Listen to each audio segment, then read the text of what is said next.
Welcome back to the show. It's been a heartbreaking few days in Melbourne. Shocked the nation, really, didn't it? After a 12-year-old and 15-year-old were murdered in a violent machete attack. Hundreds of mourners last night gathering at a candlelight vigil to remember the young boys, pleading for peace and protection. National Senator M.Canavan, 3AW and 9 reporter Heidi Murphy join us now. Heidi, it just seems to me that your state is a mess right now. It is, certainly, Carl. There's no other word for it, right? Scenes like that, I think a lot of us are still shocked that no arrests have been made in this, that families in a community had to gather like that last night to mourn a 12-year-old boy hacked to death on the streets. I mean, clearly there is an issue, a big issue. There has been a long-running issue, actually, with gangs in that particular part of Melbourne. The Premier was announcing what seemed to be announcing a new working group. It's actually one that's been working for several years now, and we're still apparently no closer to Protect your citizens, one of the core responsibilities of government, huh? Anyway, yeah. Let's move on. And Israel's attack on Hamas leadership in Doha is being condemned by world leaders. Maddie, as surgical as it was, Qatar is a sovereign nation. It is, Carl, and this is just another demonstration that this region remains a tinderbox. Every time it flares up, we think it was settled. We thought we got out of jail with the surgical strikes on Iran's nuclear facilities a few months ago, but the tensions are still there. There's still lots of bombings, and it's horrific what's going on in Gaza, obviously. So, look, all we can once again do is say those prayers for peace.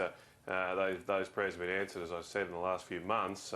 I hope these latest attacks don't flare out into a wider conflict. OK, so Hamas is a legitimate target, but inside a sovereign nation risks peace on a much wider level. What do you think about Israel and what they do from here? Look, I do understand why Israel has to try to destroy Hamas. The attack that they launched on Israel a few years ago was absolutely horrendous, and so a bit like the US having to go after Taliban inside the Afghanistan after September 11, there's some justification here for this. However, I am increasingly concerned about the loss of innocent life, and I'm not saying the attack on Qatar is that, but the innocent life in Gaza is horrific, and I think it would be best for Israel to seek a way out of that as soon as possible. Heidi?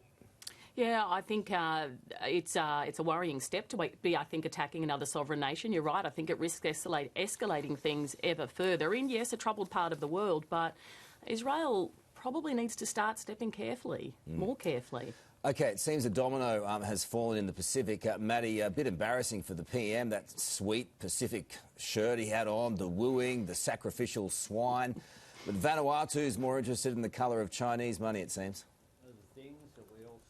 Well, look, this just belies the fact that the PM thought that China was now our friend, and he's been implying that to the rest of the country with a 6-day jaunt there in China a few weeks ago.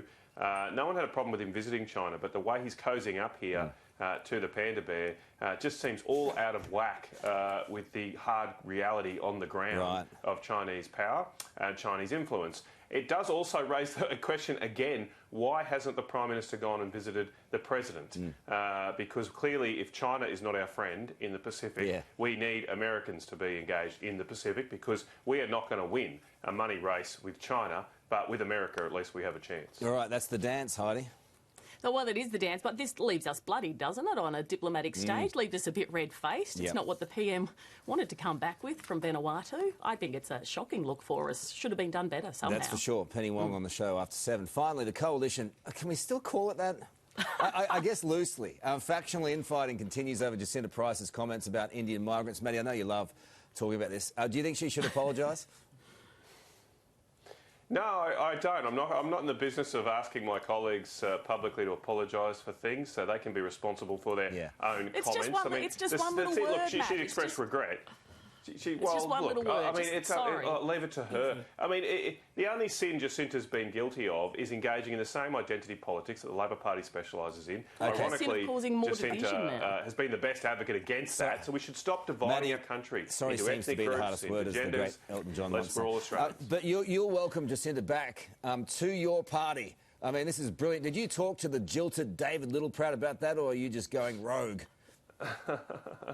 No, I haven't spoken to David about it, but and I did say I wasn't speaking to the party, just on my own merits. Yeah, I'd welcome her back. She's a political rock star. She's fantastic. Why wouldn't we have someone like Jacinta back in our party room? Because you can't say sorry.